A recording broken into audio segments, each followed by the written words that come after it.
My former imam affectionately referred to me as the bee, from the movie Aquila and the Bee, my first name being Aquila, of course. But on YouTube, I ran across this video while researching science in the Qur'an. A professional beekeeper found the science in the Qur'an pertaining to bees fascinating. It is called chapter in the Quran about honeybees. So I had to check it out, and this is what I found. Chapter 16 is called The Bee. And Islam highly respects the bee to the point where it's a sin to kill one.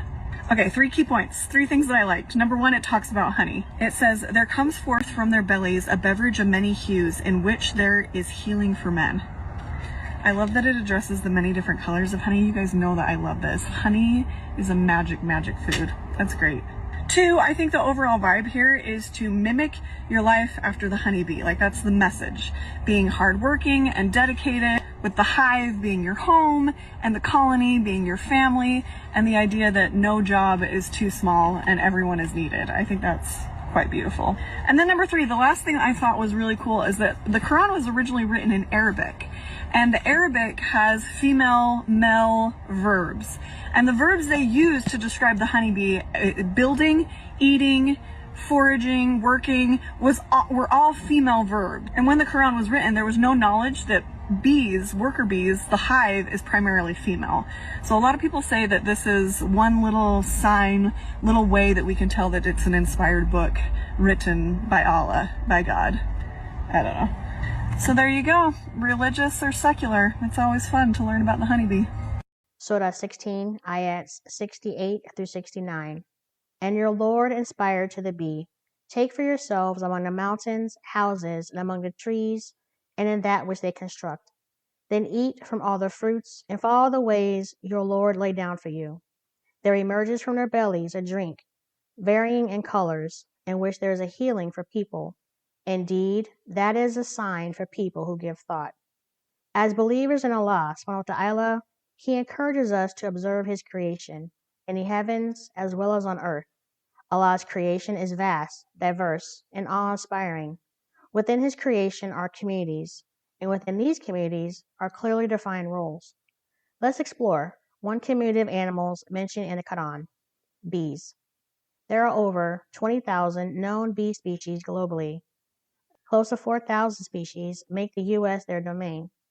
With honeybees, there are 3 types that comprise the hive: the queen, the worker bees, and the drones. In a hive, the workers and the drones are the kids of the queen. The only fertile female in the hive is the queen. The worker bees are all female, and their duties are feeding the queen, caring for her larvae, collecting pollen and nectar, building a honeycomb, and guarding the hive. The males are drones, and their only purpose is to mate with the queen. The queen emits a pheromone identifying her as such, and she is to be protected. If another queen emerges, the females either evict her, or the 2 queens fight until only one remains. For only one queen is to be served. This is to establish balance and peace in the hive.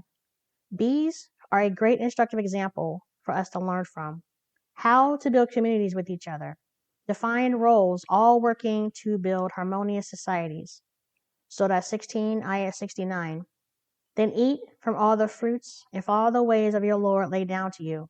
There emerges from their bellies a drink, varying in color, in which there is a healing for people. Indeed, in that is a sign for a people who give thought. Let's explore varying in color. There are 7 different colors of honey, ranging from water white to dark amber. The color variety is caused by the bee's food source, pollen and nectar, which determines the taste and appearance of the honey. A bee doesn't consume all it gathers. The honey it makes primarily benefits others. What's the lesson for us? Our work and blessings should extend beyond ourselves. True success is measured by how much others benefit from us. The divine knowledge of Allah subhanahu wa ta'ala of the honeybee can be applied to our own lives. This is one of the few direct mentions of inspiration to a creature other than the prophets. It elevates the bee as an example of divine order. Bees work collectively with remarkable organization, each with a role. This parallel lessons about unity and fulfilling one's purpose. Just as each bee contributes to the hive, we have roles to play in society, in the Ummah. Bees don't work for themselves alone. Their labor benefits others. Likewise, our actions can serve beyond our own needs. Live with intention. Ask yourself, what am I contributing to my family, community, humanity at large? No single bee can produce honey alone. The sweetness comes from a collective effort. What's the lesson for us? Communities thrive when individuals unite upon truth and goodness rather than selfishness. A reminder to live purposely, leaving behind something beneficial, knowledge, kindness, good deeds. Seek out what nourishes your soul. It takes courage and maturity for each of us to look within ourselves and ask, what is my purpose? What do I want to leave behind? How would I like to be remembered? When my name is invoked, does it bring a smile to a face? Just as bees choose what is most beneficial, we should be mindful of what we consume in life. Knowledge, company, habits. Like the bee, being constant and focused on beneficial sources helps us produce something sweet and healing for others. When the bee departs, its honey remains, a healing for mankind. When we leave this world, will our words, actions, and legacy be a source of healing for others? We have to remember that this life is fleeting. We are here one day and we are gone the next. But try to leave behind something sweet, like the honeybee. Let me close with a prayer. O Allah, make us like the bees, taking from what is pure, leaving behind goodness and healing. Grant us humility in our work, sincerity in our hearts, and benefit for others in our deeds. Let what we leave in this world be sweet, blessed, and a witness for us on the day we return to you. Amen. Surah 41, Ayat 53. We will show them our signs in the horizons and within themselves until it becomes clear to them that this is the truth. But is it not sufficient concerning your Lord that He is over all things a witness? Until next time, stay open-minded, kind-hearted, soft-spoken, but driven to leave a humble, positive, lasting impression. Let your footsteps be a path to enlightenment and healing.